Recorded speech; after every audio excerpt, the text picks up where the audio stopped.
Swallowed star wish fulfilment system. Mummy, मैंने अभी अभी जेनेटिक एनर्जी ट्रेनिंग मेथड का अभ्यास शुरू किया है। मेरी ताकत थोड़ी बढ़ गई है।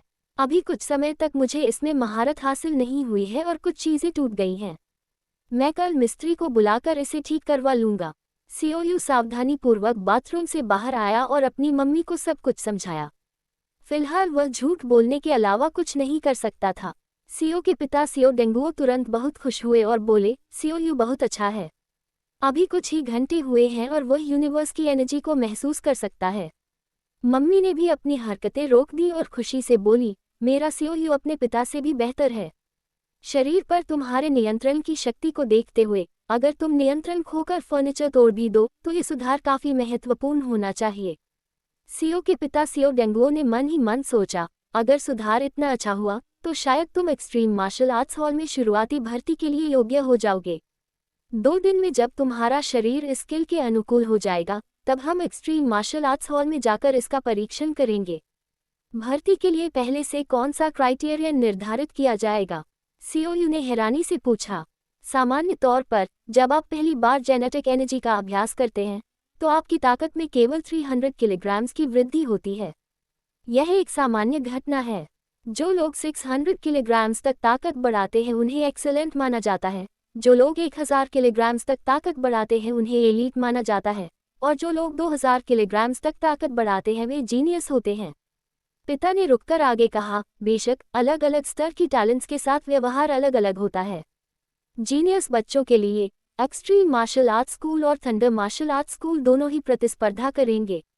सीओयू ने खुशी से कहा, डैड चलिए कल ट्रेनिंग रूम में चलते हैं और अपनी बॉक्सिंग स्ट्रेंथ आजमाते हैं। उन्हें स्वाभाविक रूप से अपनी बॉक्सिंग स्ट्रेंथ में सुधार के बारे में पता था और यह सिस्टम काफी विश्वसनीय थी। ठीक है, पिता ने भारी मन से सिर हिलाया। सोते समय सीओयू को लगा कि उसे जेनेटिक एनर्जी सिक्योरिटी का अभ्यास करना चाहिए। हालांकि एनिमे या नॉवेल्स में अर्थ पर कॉस्मिक एनर्जी का परीक्षण करने के लिए कोई इक्विपमेंट नहीं है, फिर भी कुछ उच्च स्तरीय स्पिरिचुअलिस्ट्स इसे महसूस कर सकते हैं। एक्सट्रीम मार्शल आर्ट्स स्कूल द्वारा जारी की गई जेनेटिक एनर्जी प्रैक्टिस मेथड की मैनुअल निकालें और उसे बेड पर फैला दें। किताब को मोटा समझकर उस पर ध्यान न दें, ये तो केवल पैकेजिंग है। असली कंटेंट केवल 2 पन्नों की है, जो फैलाने पर साइज के पेपर के बराबर होती है। सीओयू जेनेटिक एनर्जी कल्टिवेशन मेथड में दर्ज विधि के अनुसार बेड पर बैठ गया, अपने पैरों को क्रॉस करके, पैरों के तलवों को ऊपर की ओर करके और अपने हाथों को अपनी टांगों पर, हथेलियों को ऊपर की ओर करके और अपनी पीठ को सीधा रखते हुए बैठ गया। सीओयू ने गहरी सांस ली और आंखें बंद कर लीं। हालांकि लुओ फंग और पिछली जन्म की फैन फिक्शन के नायक आमतौर पर जेनेटिक एनर्जी के पहले अभ्यास में सफल हो जाते हैं, लेकिन सफलता की संभावना वास्तव में लगभग आधी है। ये कहना मुश्किल है कि मैं भाग्यशाली आधे में से एक होऊंगा या नहीं। मन को एकाग्र करके और बुक की कंटेंट को ध्यानपूर्वक याद करके कॉस्मिक एनर्जी पूरी अर्थ पर फैल जाती है। जेनेटिक एनर्जी को विकसित करने का सबसे कठिन भाग इंडक्शन का पहला चरण है। जब तक आप जेनेटिक एनर्जी को महसूस कर सकते हैं, तब तक इसे आत्मसात करना आसान हो जाएगा। सौभाग्यवश सीओयू को अपने पिछले जन्म में साधना का अनुभव था और उसका पूरा मन शीघ्र ही एकाग्रता की अवस्था में पहुंच गया। एकाग्रता की अवस्था में पहुंचने पर उसके मन में कोई विचार या कल्पना नहीं होती। ठीक उसी तरह जैसे वह मार्ग को महसूस करता है, वह स्वाभाविक रूप से उस एनर्जी को महसूस करता है जो यूनिवर्स और अर्थ को भर देती है, और एक बहुत ही कमजोर और सूक्ष्म सांस चारों ओर तैर रही है, जो कॉस्मिक एनर्जी है। ये कॉस्मिक एनर्जीज एक खुले हुए नाले की तरह हैं। ये एनर्जीज बिना किसी रुकावट के सीओयू के शरीर में उसके पैरों के तलवों, हथेलियों और सिर के ऊपरी हिस्से पर स्थित बाहुल्य क्यू पॉइंट से प्रवाहित होती हैं। यह इतना अच्छा है। हालांकि इस विचार के उभरने से उनकी मेडिटेशन की अवस्था भंग हो गई, लेकिन इसने उन्हें स्वयं ही कॉस्मिक एनर्जी को अवशोषित करने का अवसर भी प्रदान किया। जब उनकी कॉन्शियसनेस 5 हार्ट्स पर केंद्रित हुई, तो उनकी कॉन्शियसनेस से स्वाभाविक रूप से कॉस्मिक एनर्जी को अवशोषित करने के विचारों की एक श्रृंखला उत्पन्न हुई। स्वाभाविक रूप से उनके पैरों के तलवों, हथेलियों और सिर के शीर्ष पर स्थित बाहुई पॉइंट द्वारा एनर्जी को अवशोषित करने की गति बढ़ने लगी, और पल भर में ये गति लगभग 100 गुना बढ़ गई। यदि आरंभ में कॉस्मिक एनर्जी एक खाई की तरह थी जो धीरे धीरे सीओयू के शरीर में प्रवाहित हो रही थी, अब ये खाई एक रिवर की तरह बड़ी हो गई है जो बिना रुके सीओयू के शरीर में बह रही है। आह टिल्ड टिल्ड टिल्ड टिल्ड। उसके पूरे शरीर की गहराई से उठती एक कपकपी ने सीओयू के शरीर को हिला दिया। अदृश्य और रंगहीन कॉस्मिक एनर्जीज के उसके शरीर में प्रवेश करने के बाद प्यास से ग्रस्त उसके शरीर की हर सेल ने उन्हें बेतहाशा सोख लिया। 10 वर्षों से अधिक समय से भूखी पड़ी सेल्स को अचानक पर्याप्त कॉस्मिक एनर्जी प्राप्त हुई और उनमें अचानक अभूतपूर्व परिवर्तन हुए। डीएनए जीन की स्ट्रक्चर में भी थोड़ा बदलाव आया और सेल्स विभाजित होने लगी, 1 से 2 और 2 से 4। समय बीतता गया। सीओयू का शरीर लगातार बदल रहा था, चाहे वह स्किन हो, मसल्स हो, बोन्स हो या फिर भीतरी परत की हर सेल, यहाँ तक कि जीन्स में भी कुछ परिवर्तन हो रहे थे। ये परिवर्तन ही लाइफ का एवोल्यूशन और लाइफ जीन का ऑप्टिमाइजेशन था। यह अभ्यास एक रात तक चला।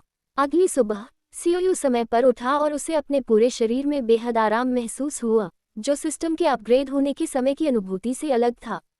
हालांकि वह पूरी रात अभ्यास में लीन रहा, फिर भी उसे पूरी रात सोने की तुलना में अधिक एनर्जेटिक महसूस हुआ। उन्हें लगा कि आज रात का अभ्यास पिछली बार के सिस्टम अपग्रेड के समान था। नाश्ते के बाद सीओयू ने सुबह अपने पिता के ट्रेनिंग रूम में अडैप्टेशन ट्रेनिंग किया और अंततः उसने यह उपलब्धि हासिल कर ली कि दौड़ने पर भी वह फ्लो को नुकसान नहीं पहुंचाएगा। सीओ परिवार के मार्शल आर्ट्स हॉल में। मैंने सुना है कि मेरे कज़न सीओयू ने कल सेमी वॉरियर एग्जाम पास कर ली। क्या ऐसा हो सकता है कि वह यहाँ अपनी बॉक्सिंग स्ट्रेंथ का परीक्षण करने आया हो क्योंकि उसने अपनी जेनेटिक एनर्जी को सफलतापूर्वक विकसित कर लिया है? ट्रेनिंग के कपड़े पहने एक 16 वर्षीय लड़के ने वहां मौजूद लड़कियों से कहा। बिल्कुल नहीं, मेरी आइडल बहन सीओ लिंग थी और अब मुझे एक और को अपनी आइडल बनाना होगा। सीओ लिखा हुआ ट्रेनिंग सूट पहने उस लड़की ने कहा। उस लड़की के बगल में सीओयू से मिलते जुलते चेहरे वाला 1.2 मीटर लंबा एक युवक चुपके से अपनी मुठ्ठियां भींचकर खुद को प्रोत्साहित करते हुए बोला, मैं भी बहन लिंग और भाई यू जैसा बनना चाहता हूँ। तीसरे चाचा सीओ गुओक्सियोंग ने बॉक्सिंग स्ट्रेंथ टेस्ट मशीन का स्विच चालू किया और मुस्कुराते हुए कहा, चलो शाओयू, देखते हैं तुम्हारी बॉक्सिंग स्ट्रेंथ कितनी बड़ी है। ठीक है, सीओयू ने सिर हिलाया और अपने तीसरे चाचा के बगल में बैठे अपने पिता की ओर देखा। एक गहरी सांस लेकर उसने कुछ एनर्जी जुटाई और टारगेट पर मुक्का मारा। उसने इस मौके में अपनी पूरी ताकत का इस्तेमाल करने की हिम्मत नहीं की, जो उसकी ताकत का लगभग 60% ही था। टच की आवाज के साथ बॉक्सिंग का निशाना कांप उठा। इससे पता चलता है कि सीओयू के मुक्के की ताकत 3,923 किलोग्राम्स है। वाह! बॉक्सिंग स्ट्रेंथ टेस्ट मशीन पर प्रदर्शित नंबर्स देखकर वहां मौजूद सीओ परिवार के 6 जूनियर्स अचानक विस्मय से चिल्ला उठे।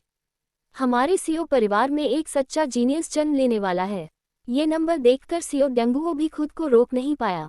यह नहीं कहा जा सकता कि ऐसे कोई जीनियस व्यक्ति नहीं है जो अभ्यास के माध्यम से पहली बार में अपनी जेनेटिक स्ट्रेंथ को 3,000 किलोग्राम्स तक बढ़ा सकते हैं, लेकिन पूरे जैंगन बेस सिटी में भी एक वर्ष में एक भी ऐसा व्यक्ति पैदा नहीं हो सकता है। कहा जाता है कि सीओ लिंग एक प्रोडिजी की धनी है। पहली बार जब उसने जेनेटिक एनर्जी का अभ्यास किया तो उसका वजन 1,800 किलोग्राम्स बढ़ गया। मुझे उम्मीद नहीं थी कि शाओयू उससे भी अधिक जीनियस होगी। ये फिगर देखकर तीसरे चाचा भी आश्चर्यचकित रह गए। अपने तीसरे चाचा की बातें सुनने के बाद सीओयू ने मन ही मन सीओ लिंग की ताकत का अनुमान लगाया। वह एक सीनियर वॉरियर और एक जूनियर जनरल के बीच का होना चाहिए। एक पल के लिए स्तब्ध रह गए सीओ डेंगुओ ने होश में आकर कहा, कुछ और बार और वो स्थिर हो जाएगा। ठीक है, सीओयू ने जवाब दिया। सीओयू ने अपनी ताकत पर महारत हासिल की और लगातार 6 बार प्रहार किया। 3,956 kilograms, 3,900 kilograms, 3,938 kilograms, 3,896 kilograms, 3,966 kilograms, 3,912 kilograms.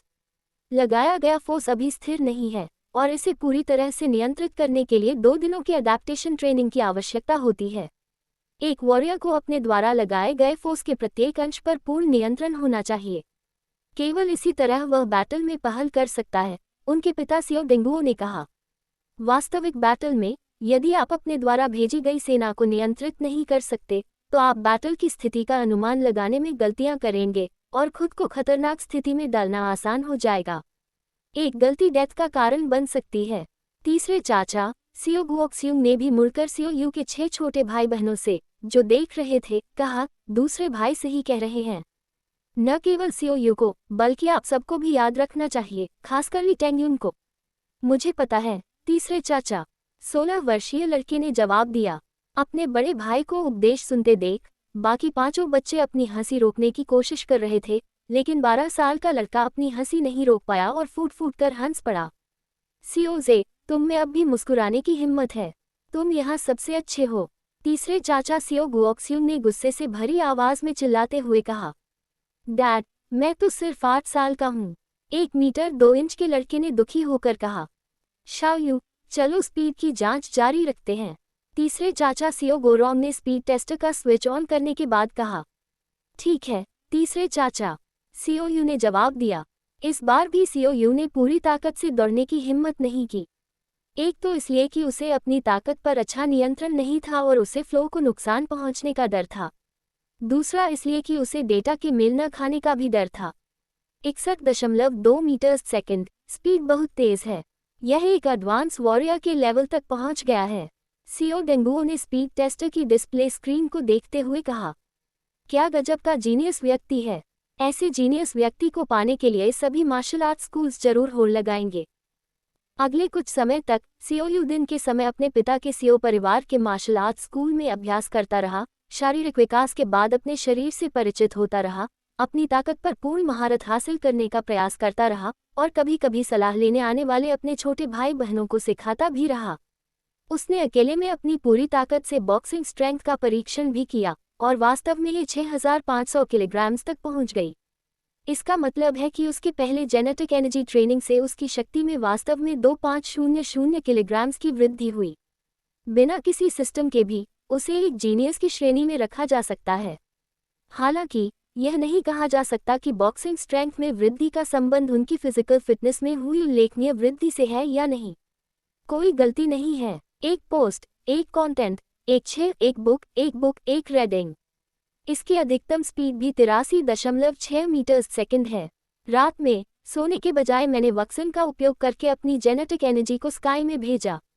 हालांकि मैं 1 सप्ताह तक सोया नहीं, फिर भी मुझमें भरपूर एनर्जी थी। अपनी शक्ति पर महारत हासिल करने के बाद उसके पिता उसे यांगजाओ सिटी के एक्सट्रीम मार्शल आर्ट्स हॉल में ले गए। दरअसल वह हॉल वहां से बस 2 कदम दूर था।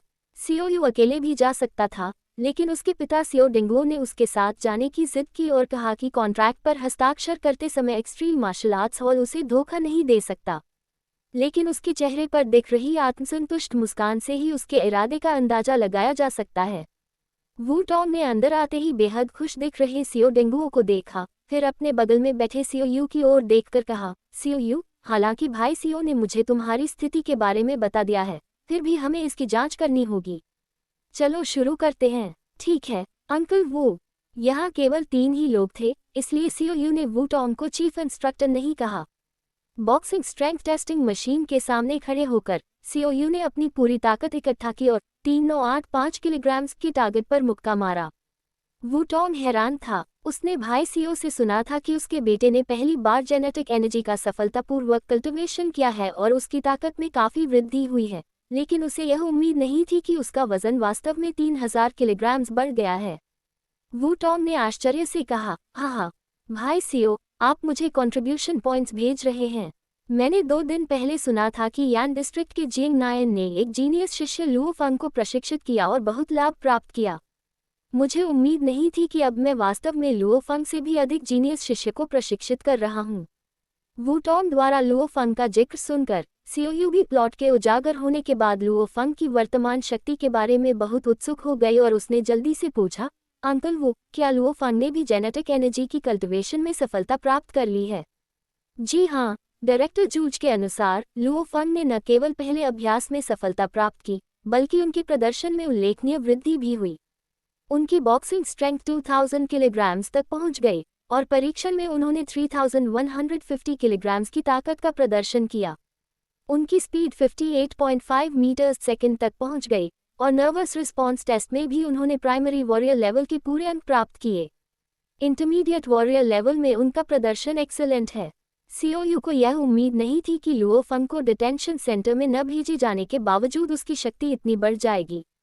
ये कहना गलत नहीं होगा कि वह सोन ऑफ फेट कहलाने के योग्य है। ऐसा प्रतीत होता है कि लुओ फंग ने अपनी स्पिरिचुअल टैलेंट को जागृत कर लिया है और उसकी शक्ति तेजी से बढ़ेगी। सियोयू मन ही मन प्रतिस्पर्धा की भावना से प्रेरित था और उसे और अधिक मेहनत करनी थी। COU, आओ, स्पीड का परीक्षण करो।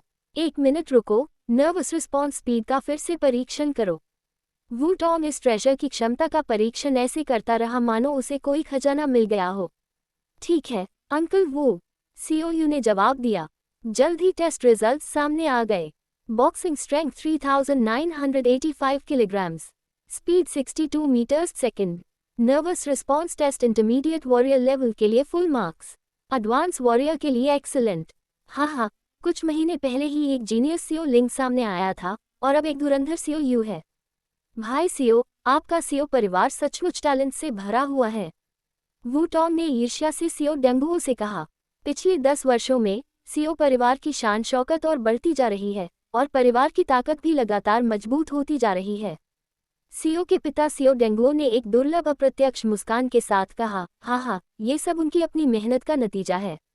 COU, तुम्हारी बढ़ी हुई शक्ति को देखते हुए मेरा एक्सट्रीम मार्शल आर्ट्स स्कूल तुम्हें सीधे एंट्रेंस दिला सकता है। तुम्हें वॉरियर्स की रियल कॉम्बैट एग्जाम से नहीं गुजरना पड़ेगा, डायरेक्ट एंट्री मिलेगी।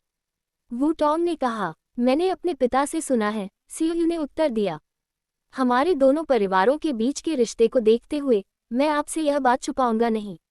आपके पहले जेनेटिक एनर्जी ट्रेनिंग से आपकी बॉक्सिंग स्ट्रेंथ 3000 किलोग्राम्स बढ़ गई है और आपकी स्पीड और नर्वस रिस्पॉन्स टेस्ट में भी अद्भुत प्रगति हुई है। इससे यह अनुमान लगाया जा सकता है कि आपकी टैलेंट प्रोडिजी या मॉन्स्ट्रस टैलेंट की श्रेणी में आती है। पूरे जैंगनन सिटी की आबादी 200 मिलियन है और मुझे डर है कि एक साल में कोई मॉन्स्ट्रस टैलेंट वाला व्यक्ति नहीं मिलेगा। आप जैसे मॉन्स्ट्रस टैलेंट व्यक्ति को जब रियल कॉम्बैट में परखा जाएगा तो उसके परिणाम स्वाभाविक रूप से thunder martial arts school, underground alliance के विभिन्न परिवारों आदि को पता चल जाएंगे और फिर वे निश्चित रूप से आपको अपने साथ शामिल होने के लिए आमंत्रित करेंगे और वे आकर्षक टर्म्स भी पेश करेंगे। बिल्कुल, चिंता मत करो, मेरे एक्सट्रीम मार्शल आर्ट्स स्कूल की फैसिलिटीज कम नहीं होंगी। तुम्हारे जैसे जीनियस के लिए विलर के अलावा हमारे पास 20 मिलियन का स्टार्टअप फंड भी है, जिससे तुम तरह तरह के वेपन्स और इक्विपमेंट खरीद सकते हो। साथ ही हमारा एक्सट्रीम मार्शल आर्ट्स स्कूल तुम्हें मुफ्त में गाइडेंस टेक्निक्स, स्वॉर्ड सीक्रेट्स और फिजिकल स्किल्स के सीक्रेट्स भी देगा। जब तक इन तीनों की कीमत 50 मिलियन से कम है तुम इन्हें सीधे मुफ्त में पा सकते हो। अगर कीमत 50 मिलियन से ज्यादा है तो तुम्हें बाकी का भुगतान खुद करना होगा। विलर प्राप्त करने के अलावा मार्शल आर्ट्स स्कूल में शामिल होने वाले साधारण वॉरियर्स को 1 मिलियन चाइनीज युआन की प्रारंभिक पूंजी भी मिलेगी। COU ने सिर हिलाया। उसे यह सारी जानकारी पहले से ही पता थी। मेरे एक्सट्रीम मार्शल आर्ट्स स्कूल में जीनियस वॉरियर्स के लिए समान फैसिलिटीज हैं। हमारे एक्सट्रीम मार्शल आर्ट्स स्कूल के वॉरियर्स बहुत एकजुट हैं। भविष्य में जब वे मॉन्स्टर्स का शिकार करने निकलेंगे तो उन्हें दुनिया भर के साथियों से मदद मिलेगी। इसके अलावा हमारे एक्सट्रीम मार्शल आर्ट्स स्कूल के प्रमुख विश्व के सबसे शक्तिशाली व्यक्ति होंग समय समय पर कुछ विशिष्ट वॉरियर्स का मार्गदर्शन करेंगे। वू टॉम ने मुस्कुराते हुए कहा। COU ने इस बारे में सोचा। दरअसल उसके पास कोई विकल्प नहीं था। CO परिवार का आधार एक्सट्रीम मार्शल आर्ट्स स्कूल था। उसके चाचा, पिता, तीसरे चाचा और सबसे बड़ी बहन सभी एक्सट्रीम मार्शल आर्ट्स स्कूल में शामिल हुए थे।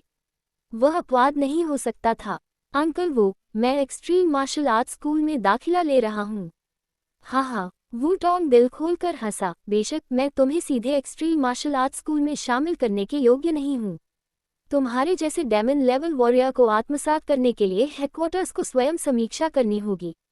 वू टॉम ने अपनी बाहों से एक मोबाइल फोन निकाला, धीरे से हेडक्वार्टर्स कहा और तुरंत फोन डायल हो गया। एक पल के बाद मोबाइल फोन की स्क्रीन पर एक आकृति दिखाई दी। वू टॉम, क्या हालचाल है? फोन स्क्रीन पर देख रहे सफेद बालों वाले बूढ़े व्यक्ति ने हल्की मुस्कान के साथ कहा। Uncle bye. वू टॉम ने उत्साह से COU की कहानी फिर से सुनाई। नवागंतुक कृपया सुझाव दें। Swallowed star wish fulfilment system. Wu Tom ने COU को सीधे एक्सट्रीम मार्शल आर्ट्स जिम के प्रिविलेजेस का उपयोग करके टिकट खरीदने के लिए प्रेरित किया और वह जैंगनन बेस सिटी के मुख्य शहरी क्षेत्र की ओर दौड़ पड़ा। गाड़ी से उतरने के बाद वे एक बहुत बड़े इलाके में पहुंचे। चांदी सफेद रंग की फैली हुई आंगन की दीवार के अलावा वहां एक ऊंची गहरे नीले रंग की स्काईस्क्रेपर थी। इमारत पर 4 आकृतियां बनी हुई थीं। बड़े अक्षरों में अंदर और बाहर स्पष्ट रूप से दिखाई दे रहा था एक्सट्रीम मार्शल आर्ट्स स्कूल।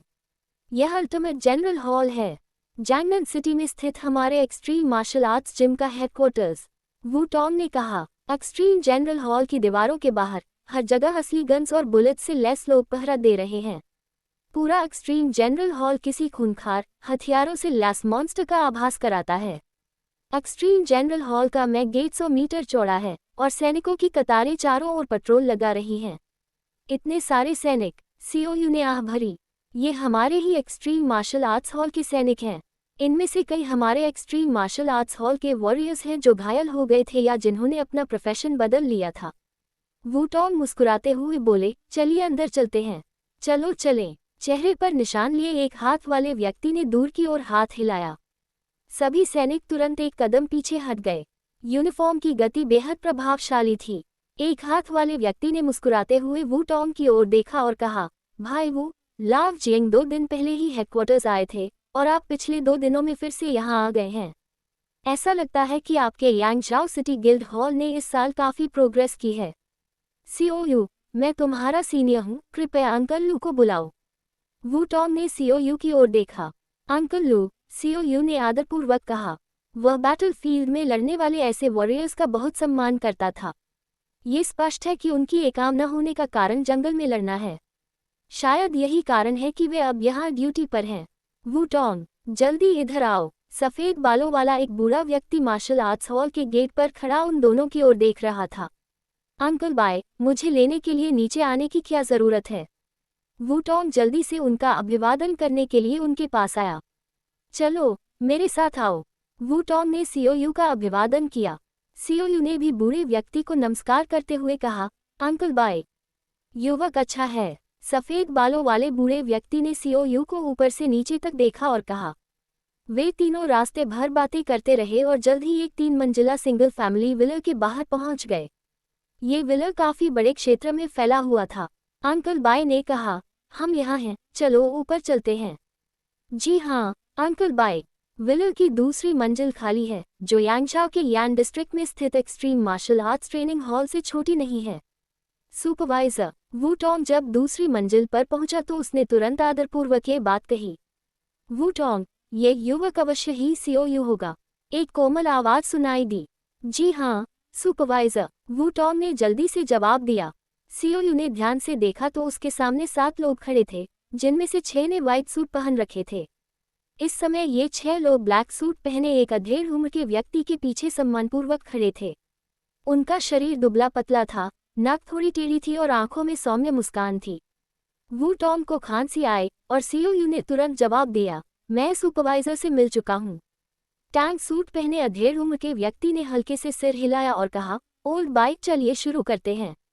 आइए इस युवक की स्ट्रेंथ का जायजा लें। जी हाँ, अंकल बाय ने भी आदरपूर्वक उत्तर दिया। महज इन कुछ शब्दों में ही सीओयू ने ये निष्कर्ष निकाल लिया था कि टैंक सूट पहने वह अधेड़ उम्र का व्यक्ति प्रसिद्ध एंजल इन्वेस्टर जूचडाओ था। दूसरी मंजिल पर स्थित विशाल मार्शल आर्ट्स ट्रेनिंग हॉल में लगे सभी कैमरास और अन्य इक्विपमेंट चालू कर दिए गए थे, जाहिर तौर पर सीओयू की टेस्ट की सभी तस्वीरें रिकॉर्ड करने के लिए। व्हाइट सूट पहने 6 युवक भी तुरंत हरकत में आ गए। अंकल बाय, इस इंस्ट्रूमेंट में कोई खराबी नहीं है, व्हाइट सूट पहने युवक ने कहा। ठीक है। अंकल बाय ने सीओयू की ओर देखा। सीओयू, चलो टेस्ट शुरू करते हैं। पहले पंचिंग स्ट्रेंथ का परीक्षण, फिर स्पीड का परीक्षण और अंत में नर्वस रिस्पॉन्स का परीक्षण। सीओयू ने गहरी सांस ली और मन ही मन खुद को अपनी स्ट्रेंथ पर नियंत्रण रखने के लिए कहा। परीक्षण के आंकड़े जल्द ही सामने आएंगे। Boxing strength 3985 kilograms, speed 62 meters second, nervous response test intermediate warrior level के लिए उत्तम अंक, excellent senior warrior, physical capacity, speed और नर्वस रिस्पॉन्स के मामले में सभी उत्कृष्ट हैं, विशेष रूप से नर्वस रिस्पॉन्स। सुपरवाइजर जूचडाओ ने मुस्कुराते हुए कहा। एज लिमिट के भीतर एज भी 18 वर्ष है। जूचडाओ ने वुटोंग की ओर देखते हुए मुस्कुराते हुए कहा, आपने यांगझाओ सिटी में लगातार 2 टैलेंट्स को जन्म दिया है। वुटोंग, आप अपरिहार्य हैं। वुटोंग अपनी खुशी को छिपा नहीं सका और मुस्कुराते हुए बोला, सबसे महत्वपूर्ण बात यह है कि सीओयू पर्याप्त हार्ड वर्क करता है। जूचडाओ की निगाहें सीओयू पर पड़ी और उन्होंने गंभीरता से कहा, सीओयू, क्या तुम अब मेरे एक्सट्रीम मार्शल आर्ट्स जिम में शामिल होने के लिए तैयार हो? मुझे विश्वास है कि वुटोंग ने तुम्हें टर्म्स बता दी होंगी। ठीक है, मैं एक्सट्रीम मार्शल आर्ट्स जिम में शामिल होने के लिए तैयार हूँ। सीओयू ने गंभीरता से कहा। इसके बाद जूझटाओ ने कुछ डिटेल स्पष्ट किए। एक्सट्रीम मार्शल आर्ट्स जिम द्वारा सीओयू को दी गई शर्तें ये हैं: यांगझाओ सिटी या मुख्य शहरी हेडक्वार्टर्स में एक विला में रहने का अधिकार, 20 मिलियन की स्टार्टअप कैपिटल, 50 मिलियन से अधिक मूल्य की मूवमेंट स्किल्स, गाइडेंस स्किल्स और अटैक स्किल्स, और धर्म की 3 सीक्रेट बुक्स। उपरोक्त शर्तों में से सीओयू ने विला के लिए शहर के मुख्य हेडक्वार्टर्स को चुना। वह अभी भी यांगझाओ सिटी में अपने माता पिता के साथ रह सकता है, इसलिए वह 2 विलास का मालिक माना जा सकता है। तीसरे बिंदु की बात करें तो जूझटाओ एक एंजल इन्वेस्टर के रूप में अपने नाम के अनुरूप हैं। उन्होंने व्यक्तिगत रूप से 150 मिलियन नकद राशि का निवेश करके 3 सीक्रेट बुक्स खरीदी, शनफ, गाइडेंस और अटैक। यानी सीओयू के पास अब मुख्य शहर में एक विला है, 20 मिलियन की शुरुआती पूंजी है और 3 सीक्रेट मैनुअल्स की खरीद के लिए 200 मिलियन है। वुटोंग और सीओयू के जाने के बाद जूझटाओ ने हेडक्वार्टर्स को फोन किया। यांग मैसेंजर, हमने जैंगनन बेस सिटी में एक एक्स्ट्रॉर्डिनरी टैलेंट का पता लगाया है। वह 18 वर्ष का है और उसने अपने पहले अभ्यास में अपनी जेनेटिक एनर्जी को 3000 किलोग्राम्स तक बढ़ा लिया है। एक इंटरमीडिएट वॉरियर के रूप में उसकी नर्वस रिस्पॉन्स एक एलीट हाई लेवल वॉरियर के बराबर है। ठीक है, जब तक वह जनरल के स्तर तक नहीं पहुंच जाता और उसे रियल कॉम्बैट का कुछ अनुभव नहीं हो जाता, तब तक उसका ऑब्जर्वेशन जारी रखें। दूसरी ओर से जवाब आया। हालांकि एक बार में 3000 किलोग्राम्स वजन बढ़ाना दुर्लभ है, लेकिन फिर भी एक्सट्रीम मार्शल आर्ट्स हॉल के बेसिक ट्रेनिंग कैंप में प्रवेश करने से अभी भी एक निश्चित दूरी है। बेसिक ट्रेनिंग कैंप में प्रवेश पाने के लिए एक महत्वपूर्ण क्राइटेरियन जनरल बनना है। वापसी के रास्ते में वुटोंग ने सीओयू को चेतावनी दी, यद्यपि तुम्हारी वर्तमान स्ट्रेंथ एक इंटरमीडिएट वॉरियर के पीक तक पहुंच चुकी है और तुम जल्द ही एक सीनियर वॉरियर बन जाओगे, लेकिन ये केवल कागज पर है। तुम्हारी वास्तविक शक्ति का अनुमान लगाना कठिन है। घमंड और आत्मसंतुष्ट मत रखो। मैं समझ गया, अंकल वू। हालांकि सीओयू को ये जानकारी पहले से ही पता थी, लेकिन वह ये भी समझ गया कि वुटोंग ने यह बात उसके भले के लिए कही थी। मैंने तुम्हें वॉरियर्स के लेवल्स के बारे में पहले कभी नहीं बताया। योद्धाओं को वॉरियर लेवल, जनरल लेवल और वॉर गॉड लेवल में विभाजित किया गया है। प्रत्येक स्तर को 3 भागों में बांटा गया है: प्राइमरी, इंटरमीडिएट और एडवांस। तुम्हारे चाचा सीओ गवाह वॉर गॉड लेवल के हैं। इसके अलावा वॉर गॉड से ऊपर काउंसलर लेवल के शक्तिशाली योद्धा भी हैं। काउंसलर लेवल का जिक्र करते ही वुटोंग की आंखें चमक उठी। दुनिया में काउंसलर लेवल के ताकतवर लोग बहुत कम हैं। एक बार जब आप काउंसलर लेवल के ताकतवर बन जाते हैं, तो आप कह सकते हैं कि आप दुनिया की पीक पर खड़े हैं। यांगझाओ सिटी के मिंग्यू कम्युनिटी में वापस लौटे सीओयू को आगामी वॉरियर रियल कॉम्बैट असेसमेंट के लिए तैयारी करनी थी। यांगझाओ सिटी में स्थित सीओ परिवार के मार्शल आर्ट्स हॉल में मुझे कौन सा वेपन चुनना चाहिए? सीओयू गहरी सोच में डूबा हुआ वेपन रूम की ओर बढ़ा। वह अपने पिछले जीवन में नाइफ चलाने में माहिर था। शस्त्रों की अलमारी में knives, guns, sticks, mace, axes, hammers, swords, spears आदि रखे हुए हैं। काफी समय तक खोजबीन करने के बाद उन्होंने सिल्वर मून 3 सीरीज को चुना। सिल्वर मून 3 सीरीज का बैटल नाइफ दोहरी धार वाली शैली का है। प्रत्येक बैटल नाइफ के ब्लेड की लंबाई 78 सेमी, पूरे नाइफ की लंबाई 101 सेमी और चौड़ाई 11.2 सेमी है।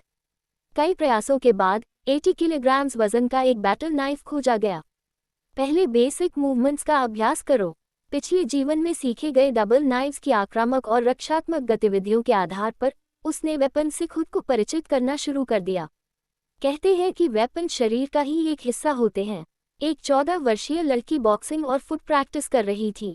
जब उसने बगल के वेपन ट्रेनिंग एरिया में सीओयू की शॉट प्ले देखी, तो वह एक पल के लिए दंग रह गई। कज़न यू की तलवारबाजी इतनी सुंदर है, मानो नृत्य कर रही हो। ली यिजिया, तुम क्या कर रही हो? बॉक्सिंग का अभ्यास करती रहो। सीओ लिंग एक बार फिर जंगल से सुरक्षित लौट आए। ठीक है, अभी कज़न, ली यिजिया ने जवाब दिया। सिस्टर, तुम इतनी गुस्से में क्यों हो? ट्रेनिंग एरिया में हलचल सुनकर सीओयू ने अभ्यास रोक दिया। जब से सीओ लिंग को सीओयू के सेमी वॉरियर एग्जाम रिजल्ट्स पता चले, तब से उसकी उदासीनता दूर हो गई। उसने हर चीज को बहुत गंभीरता से लेना शुरू कर दिया। यहाँ तक कि अगर सबसे छोटा सीओ जे भी कोई नियम तोड़ता, तो उसे डांट पड़ती। सीओयू को आते देख सीओ लिंग का गुस्सा काफी हद तक शांत हो गया और उसने चेतावनी दी, कल होने वाले रियल कॉम्बैट असेसमेंट में लापरवाही मत करना। आखिर रियल कॉम्बैट अभ्यास से बिल्कुल अलग होता है। सियो लिंग आज भी अपने छोटे भाई को बहुत प्यार करती है। आखिर दोनों साथ साथ बड़े हुए हैं।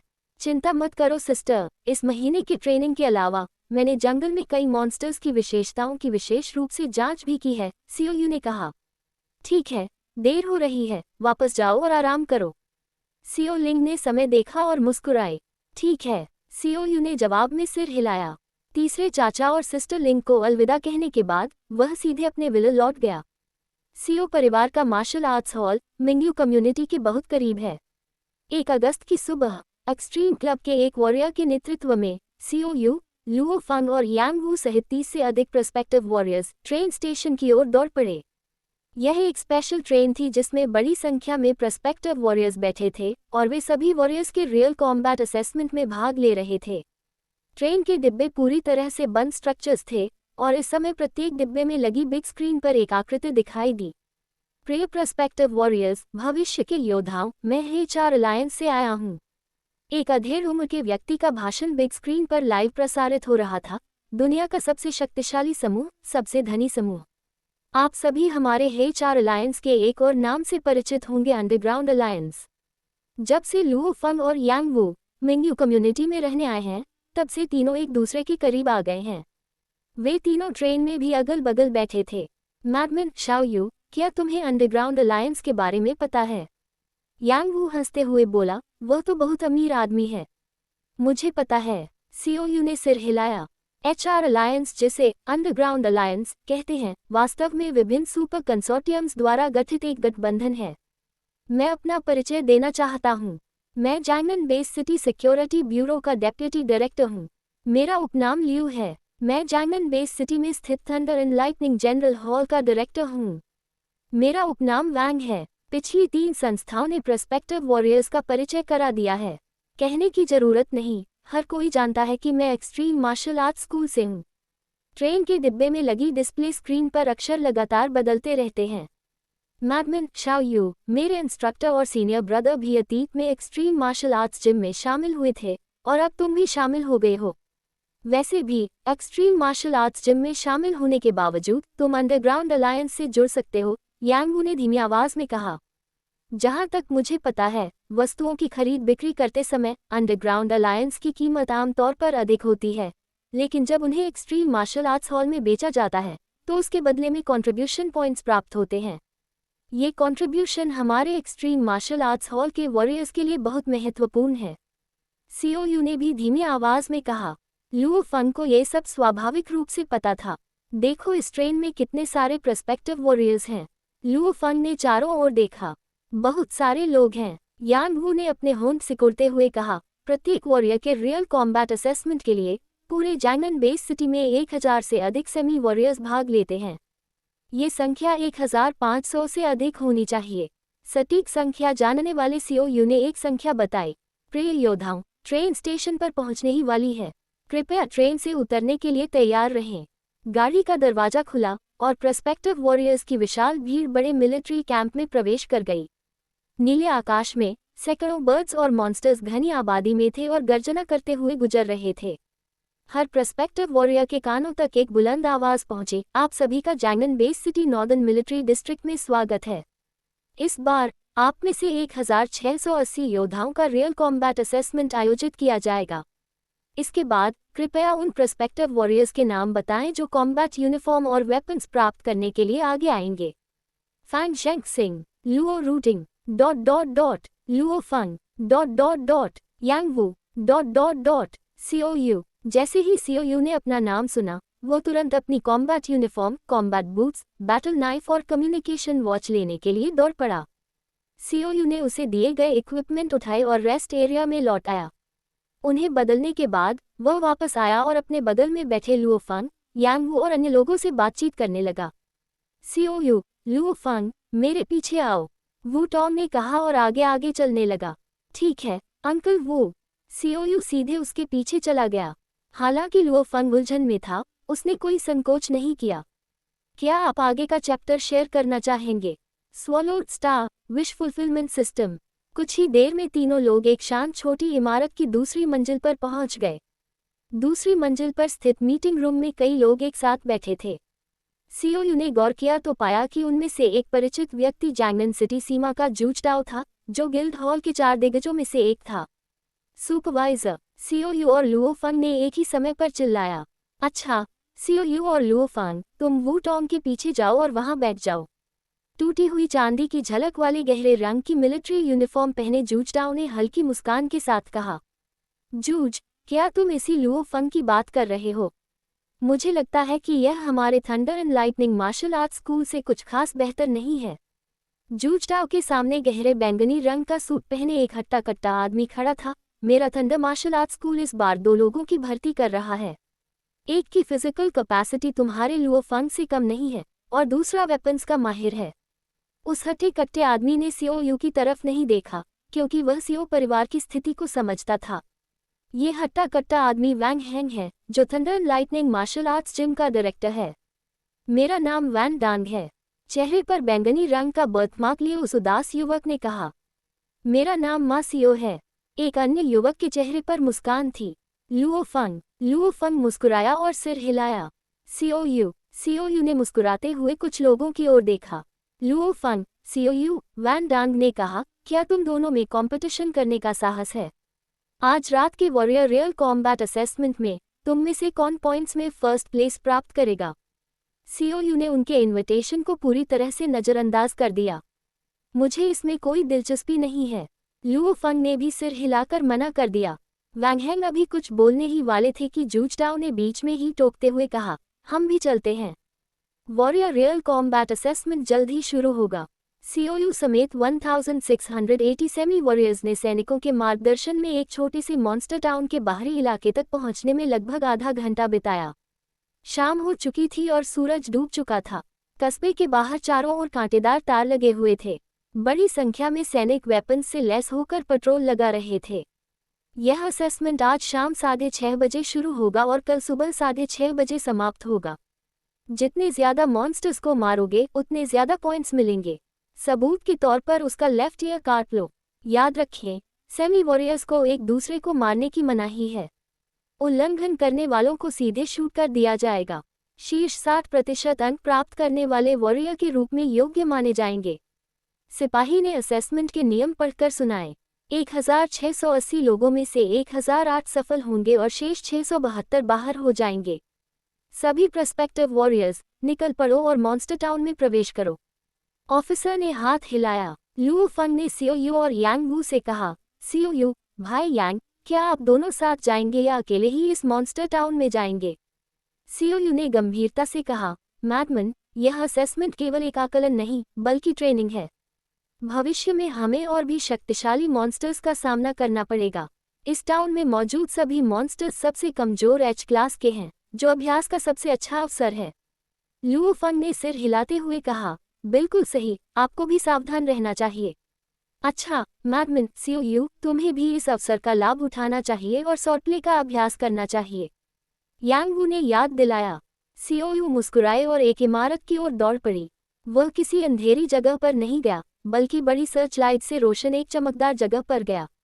मॉन्स्टर्स के स्तर मनुष्यों के समान ही होते हैं, जैसे beast soldier level, beast general level और किंग लेवल। इस टाउन में मूल रूप से सबसे कमजोर एच क्लास के मॉन्स्टर्स हैं। मुख्य रूप से 3 श्रेणियां हैं, शैडो कैट, आयरन फर्ड वाइल्ड बॉर और टाइगर मैस्टिफ। सीओयू अभी एक खंडहर के पास से गुजरा ही था कि उसे अपने पीछे हलचल महसूस हुई। उसने 50 मीटर दूर 3 आयरन फर्ड वाइल्ड बॉर्स को देखा। उनके विशाल मुंह में मौजूद 2 बड़े नुकीले दांत सर्चलाइट्स की रोशनी में ठंडी चमक बिखेर रहे थे। 3 आयरन फर्ड वाइल्ड बॉर्स एक साथ, सीओयू ने कहा। जैसे ही वे पास आए, सीओयू ने तेजी से चकमा दिया। उसकी आंखों में चमक उठी और उसके दाहिने हाथ में पकड़ी सिल्वर मून सेबर तेजी से गर्दन पर उठी। पफ पफ, 2 जंगली सुअरों के सिर उनके शरीर से अलग हो गए। बचे हुए सुअर ने देखा कि लड़ाई 0-2 हो गई है, तो वह डर गया और भागने लगा। लेकिन सीओयू ने उसका पीछा किया और 2 सेकंड से भी कम समय में उसके पास पहुंच गया। अगले ही पल उसका सिर भी धड़ से अलग था। सीओयू पास गया, अपना हाथ हिलाया और आयरन फर्ड वाइल्ड बॉस के लेफ्ट ईयर्स काट लिए। उसने 3 पॉइंट्स अर्जित कर लिए थे। वह आगे बढ़ता रहा और जल्द ही उसे दर्जनों चमकदार आंखें दिखीं। अचानक 3 काली परछाइयां उसकी ओर बढ़ीं। वुश वुश, उसकी सिल्वर मून सेबर की धार पर खून का निशान था। 2 शैडो कैट्स बेबस होकर दूर जा गिरी। हालांकि यह शैडो कैट तेज है, लेकिन डिफेंस अपर्याप्त है, सीओयू ने बुदबुदाया। उसकी कृपाण से 6 और शैडो कैट्स मारी गईं। शैडो कैट का लेफ्ट ईयर काटने के बाद उसका रिकॉर्ड 11 पॉइंट्स तक पहुंच गया और वह पहले ही क्वालिफाई कर चुका था। अब सीओयू 6 मंजिला इमारत की छत पर खड़ी होकर नीचे देखने लगी। मैंने अभी तक किसी टाइगर मैस्टिफ को नहीं मारा है। उसने नीचे एक टाइगर मैस्टिफ को देखा। वह तुरंत छत से कूदा और हवा में ही तलवार से वार किया। टाइगर मैस्टिफ सीधा उड़कर जमीन पर गिर पड़ा। उसने लगातार कई बार जंप लगाए और 8वीं मंजिल की छत पर पहुंच गया, जो इस क्षेत्र में सबसे ऊंची जगह है। वहां से उसने एक आकृति को 2 शैडो कैट्स से लड़ते हुए देखा। लगता है लुओ फंग ने गंभीरता से ट्रेनिंग शुरू कर दिया है। उसकी फिजिकल स्किल्स सूक्ष्म स्तर तक पहुंचने में ज्यादा समय नहीं लगेगा। उसी समय सीओयू ने वैन डान को भी देखा, जो गोस्ट मून नाइफ हाथ में लिए घमंडी अंदाज में सड़क पर चल रहा था। वैन डान, सीओयू ने आह भरी और अभ्यास शुरू कर दिया। उसके लिए हत्या करना अभ्यास है और उसका तात्कालिक लक्ष्य कॉम्बैट स्किल्स को सहज प्रवृत्ति इंस्टिंक्ट में बदलना है। Swallowed star wish fulfilment system. राक्षसों के उस शहर में लगातार हत्याएं होती रहती हैं। कुछ होनहार मार्शल आर्टिस्ट पहली बार भिड़ते समय घायल होकर मदद के लिए चिल्ला रहे थे, जबकि सीओयू जैसे कुछ योद्धा शांत भाव से अपने लिए बनाए हुए थे। राक्षसों के कस्बे से कुछ ही दूरी पर एक विशाल इमारत में बड़ी संख्या में सर्वेलेंस स्क्रीन्स हर घटना को दिखा रही थी। वहां बैठे एक अधिकारी ने हटे कट्टे आदमी से कहा, फिरौन, इसे देखो, यह आदमी बहुत शक्तिशाली है। यह एक ही समय में 1 दर्जन से अधिक शैडो कैट से लड़ सकता है। उस हटे कट्टे आदमी ने तस्वीर देखी और अफसोस जताते हुए कहा, दुर्भाग्य से वह सीओ परिवार का भतीजा है। इसकी हत्या का तरीका भयानक है। ये निश्चित रूप से माइक्रो लेवल पर किया गया है। वह हट्टा कट्टा आदमी वैंग हैंग था, जो थंडर पवेलियन का डायरेक्टर है। अचानक अधिकारी ने 21वें कैमरे की ओर इशारा किया, जहां लुओ फंग 5 सिर वाले बिल्ली राक्षस का सामना कर रहा था। ये भी माइक्रो लेवल है, वैंग हैंग ने दांत पीसते हुए कहा। उसे यह बात पसंद नहीं आई कि एक्सट्रीम मार्शल आर्ट्स जिम ने लगातार 2 प्रतिभाशाली लोगों को भर्ती कर लिया था। हवा में शरीर की गति, बॉडी मूवमेंट को मुख्य रूप से basic, micro level, perfect level और आर्टिस्टिक कंसेप्शन में विभाजित किया जाता है। कई जनरल लेवल के योद्धा भी माइक्रो लेवल तक नहीं पहुंच पाते, लेकिन इन 2 युवाओं ने ये कर दिखाया था। युद्ध के दौरान बॉडी, नाइफ और कॉन्शियसनेस तीनों ही महत्वपूर्ण होते हैं। सीओयू ने अब सूक्ष्म स्तर पर शरीर की कार्यप्रणाली को गहराई से समझ लिया था। ये खत्म हो गया। सीओयू ने अपने शिकार का लेफ्ट ईयर काटने के बाद तेजी से मॉन्स्टर टाउन के गेट की ओर दौड़ लगाई। जल्द ही परिणामों की घोषणा हुई। सीओयू 42 मॉन्स्टर्स के सिर। इस ग्रुप में अब तक सबसे अधिक लुओ फंग 36 मॉन्स्टर्स। फिलहाल दूसरे नंबर पर वैन डान 51 मॉन्स्टर्स। वह सीओयू से भी आगे निकल गया था। पागल सीओयू, ये वैन डान तुमसे कहीं ज्यादा ताकतवर है। यांगवू थोड़ा हैरान था। क्या सिर्फ हत्या करना ही सब कुछ है? लुओ फंग ने बेपरवाही से मुस्कुराते हुए कहा। सीओयू भी हंसा। असली वध का मैदान तो जंगल विल्डरनेस में है। 2 अगस्त की शाम सीओयू वापस अपने घर मिंग्यू कम्युनिटी लौटा। वहां पड़ोसियों और परिवार ने उसका भव्य स्वागत किया। रात के खाने के बाद वह ऑडियो विजुअल कक्ष में आया और एक्सट्रीम मार्शल आर्ट्स जिम का आंतरिक नेटवर्क खोला, एक्सट्रीम हाउस। स्क्रीन पर उसकी प्रोफाइल दिखाई दी। नाम सीओयू, स्तर वॉरियर लेवल प्राइमरी, मुद्रा शेष 20 मिलियन हाक्सिया कॉइन्स। सीओयू ने वॉरियर फोरम और ऑनलाइन मॉल को खंगालना शुरू किया। उसकी नज़र दुनिया के 2 सबसे कीमती गुप्त ग्रंथों सीक्रेट मैनुअल्स पर पड़ी, वर्ल्ड डिस्ट्रक्शन गनमैनशिप और 9-फोल्ड थंडर ब्लेड सेबर टेक्निक। बिना किसी झिझक के उसने 9-फोल्ड थंडर ब्लेड पर क्लिक किया। इसमें न केवल तलवारबाजी बल्कि बॉडी टेक्निक्स और गाइडेंस टेक्निक्स भी शामिल थीं। कीमतें इस प्रकार थीं। पहले 3 स्तर 200 मिलियन हाक्सिया कॉइन्स फुल प्राइस। पहले 4 स्तर 500 मिलियन हाक्सिया कॉइन्स फुल प्राइस। सीओयू के पास एक्सट्रीम जिम की ओर से दिए गए 220 मिलियन थे। तभी उसके पिता सीओ डेंगुओ का फोन आया। पिताजी, मैंने 9-फोल्ड थंडर ब्लेड को चुना है, सीओयू ने गर्व से कहा। क्या ये दुनिया की सबसे कठिन तकनीक है? ठीक है, अगर तुमने मन बना लिया है तो पापा तुम्हारा साथ देंगे। पिता ने आगे कहा, सीओ परिवार के नियम के अनुसार तुम्हें 15 मिलियन की स्टार्टअप कैपिटल दी जाएगी। साथ ही मैंने तुम्हारे खाते में कुछ और पैसे भेजे हैं। कॉल समाप्त होते ही संदेश आया, सीओ डंगो ने आपके खाते में 150 मिलियन हाक्सिया कॉइन्स स्थानांतरित किए हैं। अब सीओयू ने हिसाब लगाया। एक्सट्रीम जिम की स्टार्टअप फंड 220 मिलियन, परिवार की स्टार्टअप कैपिटल 15 मिलियन, पिता का निजी योगदान 150 मिलियन, कुल राशि 385 मिलियन हाक्सिया कॉइन्स। ये राशि 9-fold थंडर ब्लेड के पहले 4 स्तर खरीदने के लिए पर्याप्त थी। सीओयू अब अपनी असली शक्ति को निखारने के लिए तैयार था। क्या आप अगला अध्याय साझा करना चाहेंगे? Swallowed star wish fulfilment system खरीदने के लिए तुरंत 9-fold थंडर ब्लेड के पहले 4 स्तरों के पेज पर क्लिक करें। कृपया पुष्टि करें कि क्या आप 9-fold थंडर ब्लेड के पहले 4 स्तर खरीदना चाहते हैं। आपको 250 मिलियन हाक्सिया कॉइन्स का भुगतान करना होगा। बड़ी स्क्रीन पर संदेश चमका। फिंगरप्रिंट सत्यापन फिंगरप्रिंट वेरिफिकेशन सफल रहा। खरीदारी सफल रही। श्री सीओयू गुप्त पुस्तक 24 घंटे के भीतर आपके घर पहुंचा दी जाएगी। इसके बाद सीओयू ने हथियारों की जांच की। उसने silver moon battle blade number 3 श्रृंखला खोजी। Model 12 million half price 6 million. A6 model 50 million half price 25 million. A6 model उच्च स्तरीय योद्धाओं हाई लेवल वॉरियर्स के लिए उपयुक्त है। उसने D6 सीरीज की कॉम्बैट यूनिफॉर्म का पूरा सेट और टाइप की 2 सिल्वर मून बैटल ब्लेड्स खरीदने का फैसला किया।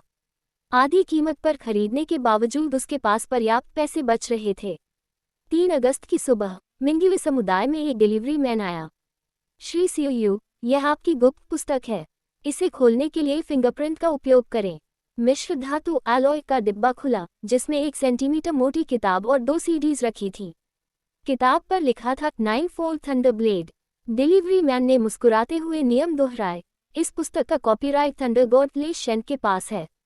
इसे बेचना, कॉपी करना या निजी तौर पर पढ़ाना मना है। उल्लंघन करने वालों को एक्सट्रीम मार्शल आर्ट्स स्कूल और सेना द्वारा दंडित किया जाएगा। सीओयू जानता था कि अब उसका नाम आधिकारिक तौर पर उन लोगों की सूची में दर्ज हो गया है जिन्होंने इस तकनीक को वैध तरीके से खरीदा है। उसने मन ही मन सोचा, ले शेन और हॉन्ग वाकई दुनिया के सबसे अमीर लोगों से भी ज्यादा कमाते हैं। दोपहर में सीओ परिवार के मार्शल आर्ट्स हॉल में। सीओयू, क्या तुमने खरीदारी कर ली? चाचा सीओ गुओक्सिंग ने पूछा। हाँ चाचा, मैंने 9-fold थंडर ब्लेड खरीदी है। चाचा हंसे और सीओयू के खाते में परिवार की ओर से 15 मिलियन स्थानांतरित कर दिए।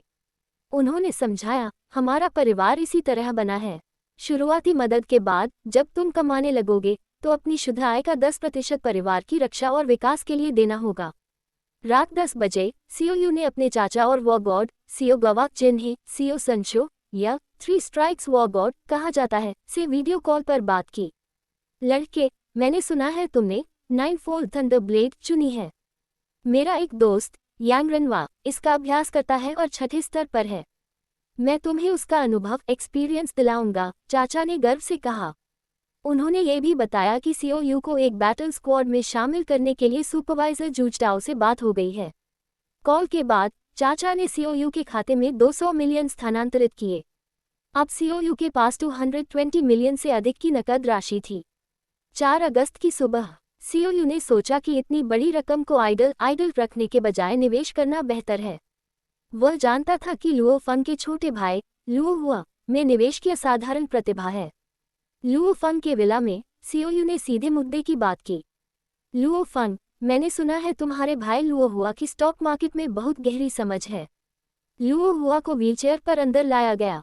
सीओयू ने मुस्कुराते हुए कहा, मैं चाहता हूं कि तुम मेरे 220 मिलियन निवेश करो।